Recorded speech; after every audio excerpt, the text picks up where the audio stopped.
ಕಾವ್ಯ colour ಹಚ್ಕೊಳಕ್ಕೆ ತಯಾರಾಗಿದೆ. ಹೇಳಿದ್ದು ಅರ್ಥ ಆಗಲ್ಲ, ಮಾಡಿದ್ದು ಅರ್ಥ ಆಗಲ್ಲ, ಸುಮ್ನೆ ಪುಕ್ಸಟೆ ಮಾತುಗಳು. ಅರ್ಧಕ್ಕೆ ಸ್ಟಾಪ್ ಮಾಡಿ ಹೋಗಲ್ಲ.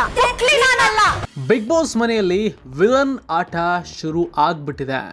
ಮೊನ್ನೆಯಿಂದಲೇ ಈ ಆಟ ಜೋರಾಗಿದ್ದು ಸ್ಪರ್ಧಿಗಳ ಮನದಲ್ಲಿರೋ ಆ ವಿಲನ್ ಅನ್ನ ಬಿಗ್ ವಿಲನ್ ಹೊರಗೆ ತೆಗೆಯೋ ಕೆಲಸ ಮಾಡ್ತಾನೆ ಇದ್ದಾರೆ. ಆ ಹಿನ್ನೆಲೆಯಲ್ಲಿ ಮನೆಯಲ್ಲಿ ಯಾರು ವಿಲನ್ ಅನ್ನೋದನ್ನ ಹೇಳುವ ಟಾಸ್ಕ್ ಅನ್ನು ಬಿಗ್ ವಿಲನ್ ಕೊಟ್ಟಾಗಿದೆ. ಈ ಒಂದು ಆಟದಲ್ಲಿ ಮನೆಯವರು ಕೆಲವು ಸದಸ್ಯರನ್ನ ವಿಲನ್ ಅಂತ ಹೇಳಿದ್ದಾರೆ. ಅದರಲ್ಲಿ ರಕ್ಷಿತಾ ಶೆಟ್ಟಿ ಕೂಡ ಇದ್ರು. ಹಾಗೆ ವಿಲನ್ ಒಂದಷ್ಟು ಟಾಸ್ಕ್ಗಳನ್ನ ಕೊಡ್ತಾನೆ ಇದ್ದಾರೆ. ಇದು ಬೆಳಗಿನ ಪ್ರೋಮೋ ಆಗಿದ್ರೆ ಈಗ ಮತ್ತೊಂದು ಪ್ರೋಮೋ ಕೂಡ ರಿಲೀಸ್ ಆಗಿದೆ. ಆ ಪ್ರೋಮೋದಲ್ಲಿ ಒಬ್ಬ ಪ್ಲೇಯರ್ಗೆ ಟ್ಯಾಟೂ ಹಾಕಬೇಕು, ಮತ್ತೊಬ್ಬ ಫೀಮೇಲ್ ಕಂಟೆಸ್ಟೆಂಟ್ಗೆ ತಲೆಗೆ ಬಣ್ಣ ಹಾಕುವಂತ ಚಾಲೆಂಜ್ ಅನ್ನ ವಿಲನ್ ಕೊಟ್ಟಿದ್ದಾರೆ. ಬಿಗ್ ಬಾಸ್ ಮನೆಯಲ್ಲಿ ವಿಲನ್ ಆಟ ಸಿಕ್ಕಾಪಟ್ಟೆ ಜೋರಾಗಿದ್ದು ವಿಲನ್ ಮಾತುಗಳಿಗೆ ಸ್ಪರ್ಧಿಗಳು ಬೆಚ್ಚಿ ಬೀಳ್ತಾ ಇದ್ದಾರೆ. ಆದ್ರೆ ಬಿಗ್ ವಿಲನ್ ಸುಮ್ಮನೆ ಇಲ್ಲ, ಟಾಸ್ಕ್ ಮೇಲೆ ಟಾಸ್ಕ್ ಅನ್ನ ಕೊಡ್ತಾನೆ ಇದ್ದಾರೆ.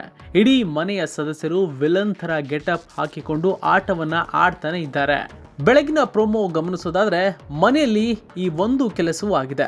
ಮನೆಯ ವಿಲನ್ ಯಾರು ಅಂತ ಹೇಳಬೇಕು, ಕಾರಣಗಳನ್ನ ತಿಳಿಸ್ಬೇಕು, ಅದಾದ್ಮೇಲೆ ಕೊರಳಿಗೆ ಮೆಣಸಿನಕಾಯಿ ಹಾರವನ್ನ ಹಾಕಬೇಕು.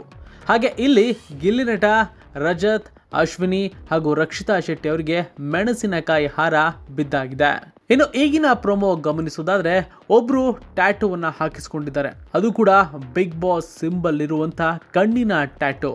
ಈ ಚಾಲೆಂಜ್ ಅನ್ನ ಸ್ವೀಕಾರ ಮಾಡಿರುವಂತದ್ದು ಅಶ್ವಿನಿ ಗೌಡ ಹಾಗೂ ರಜತ್. ಈ ಇಬ್ಬರು 2 ದಿನದ ಹಿಂದೆ ಯಾವ ರೀತಿಯಾಗಿ ಮಾತನಾಡಿಕೊಂಡಿದ್ರು, ಅವಾಚ್ಯ ಶಬ್ದಗಳನ್ನ ಎಷ್ಟರ ಮಟ್ಟಿಗೆ ಬಳಸಿದ್ರು ಎಂಬುದನ್ನ ಈಗಾಗಲೇ ವೀಕ್ಷಕರು ಗಮನಿಸಿದ್ದಾರೆ. ಫಿಮೇಲ್ ಪ್ಲೇಯರ್ ಹೇರ್ ಕಲರ್ ಯಾರು ಬಳಕೋತಾರೆ ಅನ್ನೋ ಪ್ರಶ್ನೆಗೂ ಪ್ರೋಮೋದಲ್ಲೇ ಉತ್ತರ ಸಿಕ್ಕಿದೆ. ಯಾಕೆಂತಂದ್ರೆ ಒಂದಷ್ಟು ಡಿಸ್ಕಷನ್ ಆದ್ಮೇಲೆ ಇಲ್ಲಿ ಕಾವ್ಯ ಅವರು ತಮ್ಮ ತಲೆಗೆ ಕಲರ್ನ ಬಳಿದುಕೊಳ್ಳೋಕೆ ರೆಡಿ ಆಗ್ತಾರೆ. ಈ ಸಂದರ್ಭದಲ್ಲಿ ಫಿಮೇಲ್ ಕಂಟೆಸ್ಟೆಂಟ್ಗಳು ಕಾವ್ಯ ತಲೆಗೆ ಬಣ್ಣವನ್ನ ಬಳಿತಾರೆ. ಮೊದಲಿನಿಂದಲೂ ಟಾಸ್ಕ್ ಗಳನ್ನ ಸರಿಯಾದ ರೀತಿಯಲ್ಲಿ ಅರ್ಥವನ್ನ ಮಾಡಿಕೊಳ್ಳಲ್ಲ ಎಂಬ ಆರೋಪ ಈ ಸೀಸನ್ ನ ಕಂಟೆಸ್ಟೆಂಟ್ ಗಳ ಮೇಲಿದೆ. ಸ್ವತಃ ಕಿಚ್ಚ ಸುದೀಪ್ ಅವರೇ ಈ ಮಾತನ್ನ ಆಗಾಗ ಹೇಳ್ತಾನೆ ಇರ್ತಾರೆ. ಬಹುಶಃ ಈ ಸಂದರ್ಭದಲ್ಲೂ ಕೂಡ ಟಾಸ್ಕ್ ಅನ್ನ ತಪ್ಪಾಗಿ ಮಾಡಿರಬಹುದು ಅಂತ ಕೂಡ ಕಾಣಿಸ್ತಾ ಇದೆ. ಯಾಕೆ ಅಂತ ಅಂದ್ರೆ ಪ್ರೋಮೋ ಕೊನೆಯಲ್ಲಿ ರಜತ್ ಮಾತನಾಡುವ ರೀತಿ ಅದನ್ನ ಸಾರಿ ಸಾರಿ ಹೇಳ್ತಾ ಇದೆ. ಫಿಮೇಲ್ ಕಂಟೆಸ್ಟೆಂಟ್ ಗಳು ಬಣ್ಣ ಸರಿಯಾಗಿ ಹಾಕಿಲ್ಲ ಅಂತ ಕಾಣಿಸುತ್ತೆ. ಈ ಸಂದರ್ಭದಲ್ಲಿ ರಜತ್ ಮತ್ತೆ ರೊಚ್ಚಿಗೇಳ್ತಾರೆ. ಹೇಳಿದ್ದು ಅರ್ಥ ಆಗಲ್ಲ, ಮಾಡಿದ್ದು ಅರ್ಥ ಆಗಲ್ಲ, ಸುಮ್ನೆ ಪುಕ್ಷಟೆ ಮಾತಾಡ್ತಾರೆ ಅಂತ ರೊಚ್ಚಿಗೇಳ್ತಾರೆ. ಹಾಗಾಗಿ ಇವತ್ತಿನ ಎಪಿಸೋಡ್ ನಲ್ಲಿ ವಿಲನ್ ಯಾರ್ಯಾರಿಗೆ ಯಾವ ಯಾವ ಟಾಸ್ಕ್ ಅನ್ನ ಕೊಡ್ತಾರೆ ಎಂಬುದು ಒಂದಷ್ಟು ಕುತೂಹಲ ಕೂಡ ಇದೆ. ಜೊತೆಗೆ ಮತ್ತೇನಾದ್ರೂ ಇವತ್ತಿನ ಎಪಿಸೋಡ್ ನಲ್ಲೂ ಜಗಳ ಜೋರಾಗಿರುತ್ತಾ ಅನ್ನೋದನ್ನ ಕಾದು ನೋಡ್ಬೇಕಾಗತ್ತೆ.